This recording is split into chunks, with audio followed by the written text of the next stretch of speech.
surround the school. Nobody in or out. There are people outside those walls who want to take everything we have. You're in charge now, are you, Len? You and Lee. What are we gonna do? Trust in St. Mark's. I swear I'll wear your skin as a onesie. Okay, everyone to the concourse! Let's go, come on!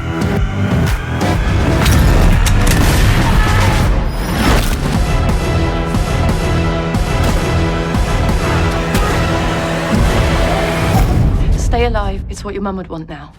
What are you doing? What? I just thought... No. Oscar, how you doing, buddy? Hey man, you're right. Oh man, I don't think I've been surprised by a movie in a long time. I was going into this expecting some sort of teen comedy like Shaun of the Dead. Man, this this turned disturbing. And it was downright creepy. It's like Lord of the Flies meets Outbreak. You know, I was pleasantly surprised. Put it that way. Oh, amazing. Oh, well, that's what we like to hear. This movie, it seems like it was ripped from the headlines too. You know, truth is stranger than fiction, right? I mean, did you guys kind of ironic, wasn't it? Yeah, I mean, it was really. I've been saying this to everyone. You know, if you'd have told us whilst we were shooting a film about a pandemic, that in a year's time there would be a global pandemic that kind of took over the world, I'd have said, "Oh, we're making a film about that." That's obviously not going to happen. But here we are. So you play Lee Keegan. What kind of student is Lee Keegan? Not a great one. Not a very good student at all. You wouldn't like to be a teacher that teaches Lee Keegan. I think you'd enjoy being in his classroom with him. He's a class clown. You see that at the start of the film.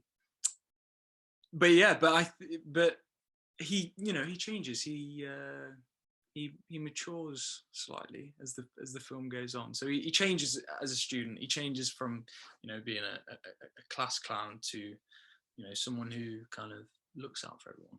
Yeah, because he's expelled from St. Mark's, and it's amazing how fast the world changes as he's going home. You know, the virus is killing everyone around him. It literally becomes The Walking Dead, and he hides out at home, but then he ends up going to St. Mark's. He's going back there because his mother asked him to, who's stuck abroad. But then all of a sudden, you guys go on this little mission to find supplies and everything, and all hell breaks loose. Yeah. I mean, that's what happens when you don't listen to your teachers and you don't listen to the authority in your life. Yeah. It does kind of go a bit pear-shaped, but they were trying to do the right thing. Well, St. Mark's is under siege from a group of parish folks. This parish forms a gang, and they're trying to invade St. Mark's. And Lee isn't a killer. I wouldn't call him a coward, but he's just not a killer. Yeah, I think he'll do what he has to kind of defend himself and to look after those around him. But I think when it comes to killing, I think it's a bit too much for him, maybe. It's not in his character. Yeah, definitely not. But what's funny is St. Mark's is under siege. Student and people are getting shot, and Lee picks the worst moment to try to kiss the school nurse. that was a great moment of levity we needed. Yeah, it's weird. It's like that.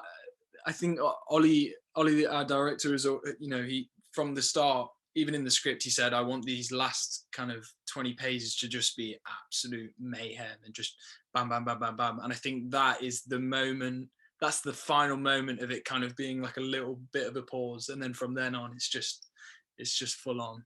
It's because, we reminded that they're teenagers, right? Yeah. So meanwhile, people are getting shot and killed, and you're like, hey, here's a little, and she's like, what are you doing?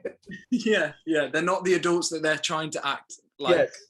In this situation, they are still school kids. Yeah, you're right. And people on fire too. That was some pretty good stunt work. Yeah, it was amazing to watch. I remember everyone.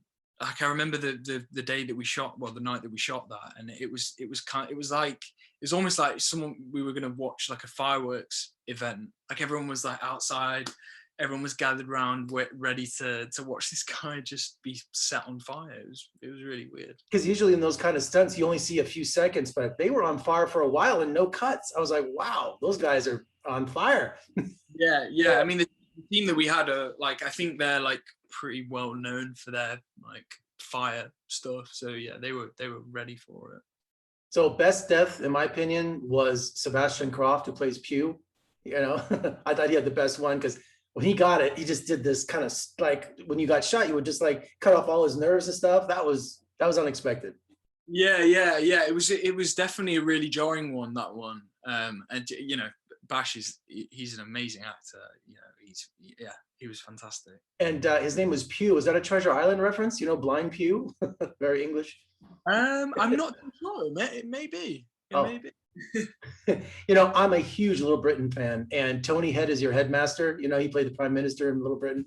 So I just thought, that was so cool, you know, to see him in this. You know, he's a well-respected actor, isn't he? Oh yeah, definitely. Yeah, I mean, I remember hearing, because you know, the one thing that I remember having to have seen him in was Little Britain, and you know, I was like, oh my god, to be in this film. But he was amazing. He was lovely. He was a really, really nice guy. And you're the only one who plays with him. You only have the only scenes he's with you. Yeah. I hadn't thought of that, but yeah. Very selfish of you, yeah. Yeah. Well, actually, you know, before I signed any contracts, I said make sure that Anthony in the room and no one. Well, Oscar, congratulations on a great thriller, great horror film. I enjoyed it immensely. Good luck with it, and come visit us in Las Vegas, man. We'd love to have you. Yeah, definitely. Thanks for having me. You bet. I'm doing that in the movie, remember? When you did. Oh. Yeah. Oh, family show. Thank you very much. Yeah. Thanks a lot, buddy. Take care. Yes, thank you.